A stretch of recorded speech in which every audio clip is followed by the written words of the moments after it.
Hello friends, welcome back. In this video I am going to show you how to delete dictionary elements by using del function, pop function and clear function.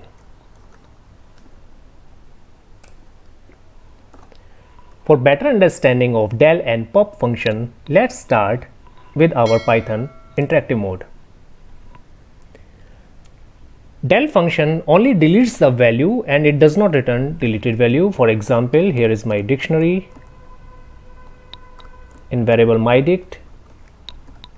Just define your dictionary here.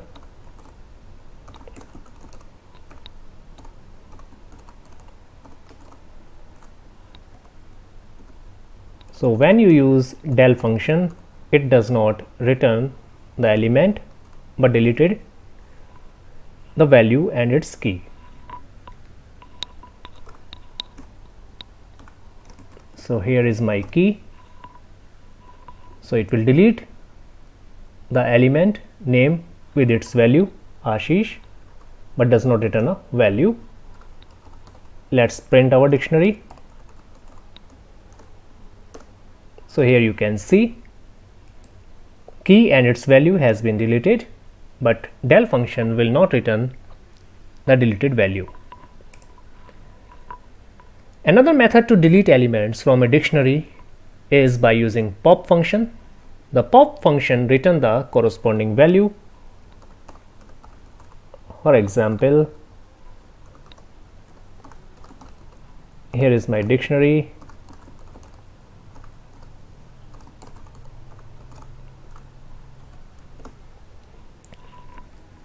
Now by using pop function, let's delete the element. So it will return the value, or it will return the deleted value, that is Ashish.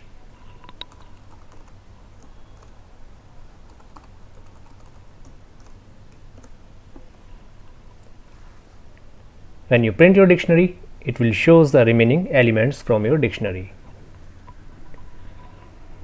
You can also use clear function to clear the entire contents of a dictionary by using clear function. For example, here is my dictionary.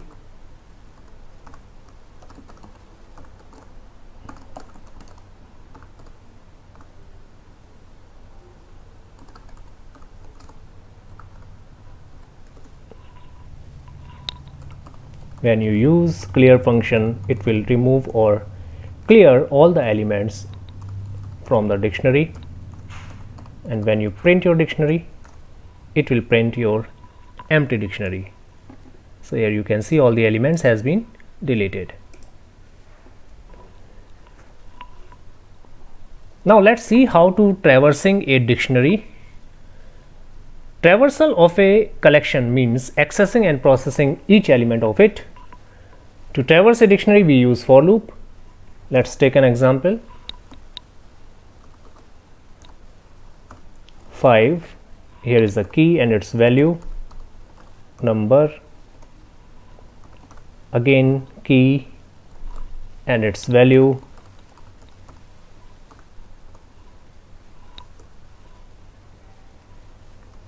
Again key as a tuple and its value.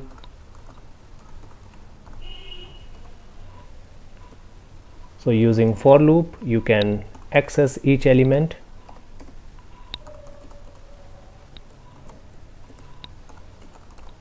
Now print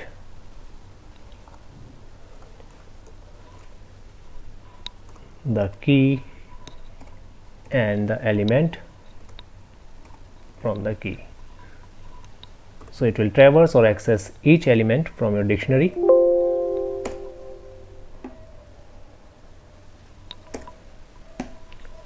So here you can see it will access each key with its value. So this is called traversing a dictionary.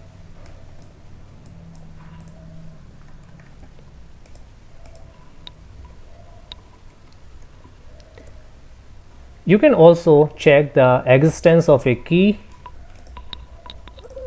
For example, here is my dictionary.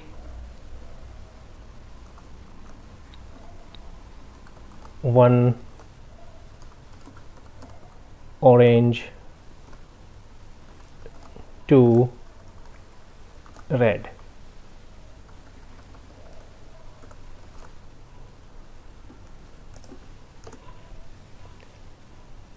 Let's check the existence.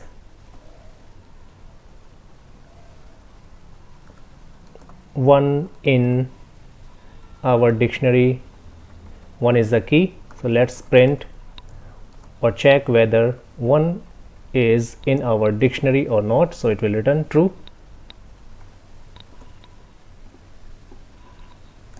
Because one is the key, is exist in our dictionary. You can also use not in. It will also check your existence for a key and return false because one is in our dictionary.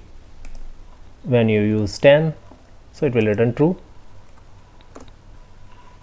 So using these membership operators, you can check the existence of a dictionary, but they can check the existence of keys only, not the values. Thank you for watching the video, and in the next video we will perform some dictionary functions. Thank you.